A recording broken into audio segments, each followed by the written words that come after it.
श्रीकृष्णः शरणं मम। श्रीकृष्णः शरणं मम। श्रीमद्भागवत गीता के द्वितीय अध्याय का 36वां श्लोक है। अवांछस्य वादांश्च बहून् वदिष्यन्ति तवाहितः निंदस्तव सामर्थ्यम ततो दुःखतरं तु किम।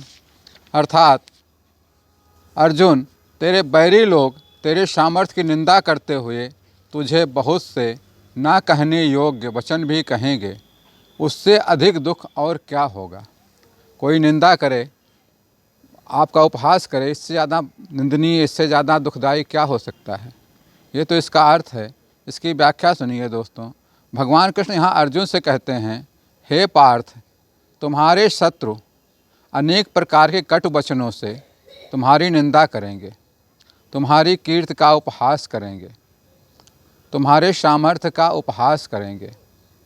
जब मैदान छोड़कर भाग जाता है कोई, दो प्रतिद्वंदियों में जब युद्ध होता है या कोई प्रतिद्वंदिता हो रही है, खेल के मैदान में भी होता है, जब एक भाग लेता है, बचा देता है, तो दूसरे लोग कहते हैं उसको आता ही नहीं, कुछ था उसने चला गया, वो उसको क्या पता कैसे लड़ा जाता है, कैसे किया जाता है।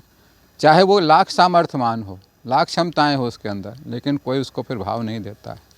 तो यही चीज़ अर्जुन के लिए हो रही है कि ये तुम्हारी कीर्ति का उपहास करेंगे, तुम्हारी सामर्थ्य का उपहास करेंगे, जो तुम्हारी एक अलग पहचान थी। अर्जुन की एक अलग पहचान थी। वो एक सामर्थ्यवान योद्धा था, अजेय योद्धा, सर्वश्रेष्ठ धनुर्धरों में गिनती होती थी जिसकी, जो बहुत विख्यात महारथी के रूप में, श्रेष्ठतम धनुर्धर के रूप में जो अर्जुन का मान सम्मान था। यह तुम्हारे शत्रु उन सभी उपाधियों का उपहास उड़ा देंगे, उन सभी उपाधियों को, उन सभी सम्मान को, आदर को, मान सम्मान को मिट्टी में मिला देंगे, भास उड़ा देंगे। निंदनीय वचनों से तुम्हारे मान सम्मान को मिट्टी में मिला देंगे। हे पार्थ, तुम्हारे लिए इससे ज़्यादा दुखदायी और क्या होगा।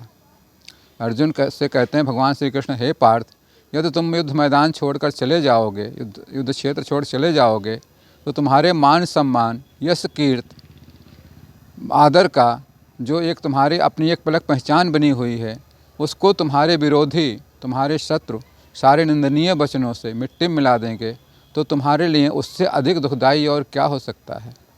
इसीलिए कहते हैं कि युद्ध करो, या तो विजय प्राप्त होगी या वीरगति प्राप्त होगी। वीरगति को प्राप्त होगी तो भी आपको एक यश मिलेगा, मान सम्मान मिलेगा कि बहुत लड़ते हुए बड़ी वीरगति को प्राप्त हुआ है।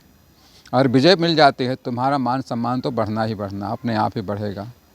इसलिए इस प्रकार दुखदायी परिस्थिति से भी बचो और युद्ध के लिए तैयार हो जाओ।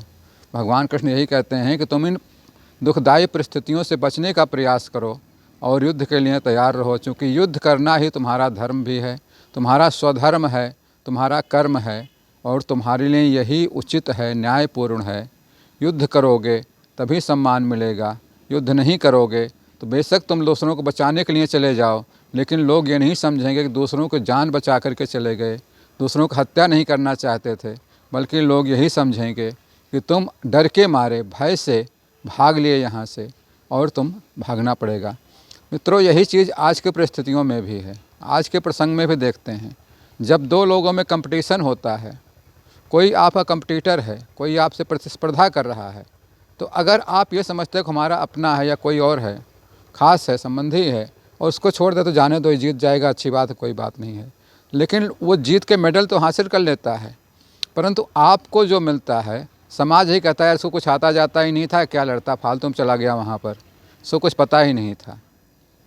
ये नहीं देखते कि इसने उसके लिए अपना जगह छोड़ दी कि उसको मिल जाए, उसका बन जाए, बल्कि बाद में भविष्य की पीढ़ियों तक, भविष्य तक आपको ये बातें सुननी पड़ती हैं, लास्ट जीवन के अंत तक सुननी पड़ती हैं, अगर आप कहीं से हट जाते हो किसी और के लिए जगह छोड़ करके।